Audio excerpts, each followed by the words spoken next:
প্ৰিয় দৰ্শক, আজি আলোচনা কৰিম আমালোকৰ সমাজবোৰত আমালোকৰ মছজিদবোৰত চলি থকা এটা ভুল ধাৰণা সম্পৰ্কে। সকলোৱে আলোচনা শেষলৈকে শুনক আৰু ভিডিঅ'টো শ্বেয়াৰ কৰি আনকো জনাৰ সুযোগ কৰি দিয়ক।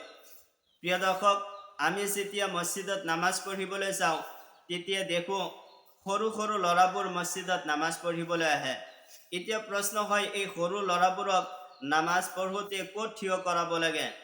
সাধাৰণতে নাবালক শিশুসকলক পুৰুষসকলৰ পিছৰ কাটাৰত থিয় কৰোৱা হয় আৰু এইটো হৈছে মুস্তাহাব।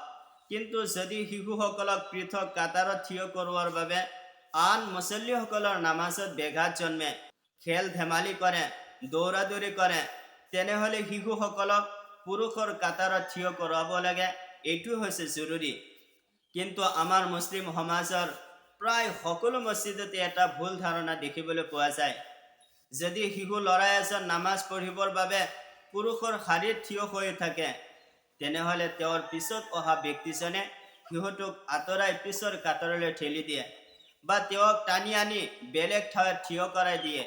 আকৌ কিছুমান বৃদ্ধ বয়স্ক লোকে নামাজৰ পিছত চিঞৰি চিঞৰি ক'বলৈ ধৰে, কিয় সৰু সৰু ল'ৰাবোৰক মছজিদলৈ আনিব লাগে? আকৌ কিছুমানেতো একেবাৰে সীমা অতিক্ৰম কৰিয়েই দিয়ে। তেওঁলোকে কয়, বাপ দাদাটো মছজিদত নাহে, কিন্তু ইহঁতক মছজিদত পঠিয়াই দি আমাৰ নামাজ আৰু ইবাদতত ব্যাঘাত সৃষ্টি কৰে। এনে ধাৰণা একেবাৰে ভুল ধাৰণা। ইয়াৰ কোনো ভিত্তি নাই। নাজানো এনে ভুল ধাৰণা আমাৰ সমাজবোৰত ক'ৰ পৰা জন্ম ল'লে। বৰঞ্চ শুদ্ধ কথাটো হ'ল যে পুৰুষসকলৰ শাৰীত সৰু সৰু ল'ৰা থিয় হৈ নামাজ আদায় কৰাটো আন মুছল্লিসকলৰ নামাজত কোনো ক্ষতি নহয় আৰু নামাজৰ ফজিলতো কমি নহয়। বিশেষকৈ যদি শিশুসকলক একেলগে থিয় কৰালে দুষ্টামি বা খেল ধেমালি কৰি থাকে, তেনেহ'লে শিশুসকলক পুৰুষসকলৰ কাটাৰত থিয় কৰাব লাগে। কিন্তু থিয় হৈ থকা শিশুক কাটাৰৰ পৰা ঠেলি দিয়া বা আঁতৰাই দিয়া একেবাৰে উচিত নহয়। হজৰত মৌলানা মুফতি ৰছিদ আহমদ লুধিয়ানৱী ৰহমতুল্লাহ আলাইহি আহছানুল ফতৱাত কৈছে, সাধাৰণতে শিশুসকলক পুৰুষৰ পিছৰ কাটাৰত থিয় কৰোৱাটো মুস্তাহাব। যদি তেওঁলোকৰ পৰা কোনো দুষ্টামি বা আনৰ নামাজ নষ্ট কৰাৰ ভয় নাথাকে, তেন্তে ইয়াৰ ওপৰতে আমল কৰিব লাগিব।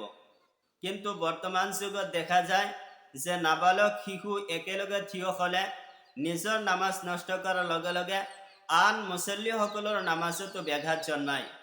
গতিকে এই যুগত শিশুসকলক পুৰুষৰ কাটাৰত থিয় কৰোৱাটো বাঞ্ছনীয়। শ্বাইখুল ইছলাম হজৰত মৌলানা মুফতি মোহাম্মদ তকি উছমানী চাহেব দামাত বৰকাতুহুমে লিখিছে, বৰ্তমান সময়ত শিশুসকলক শেষৰ কাটাৰত থিয় কৰাব নালাগে, কাৰণ শিশুসকলে দুষ্টামি কৰে। গতিকে শিশুসকলক পুৰুষৰ কাটাৰৰ সোঁফালে আৰু বাওঁফালে থিয় কৰাব লাগে।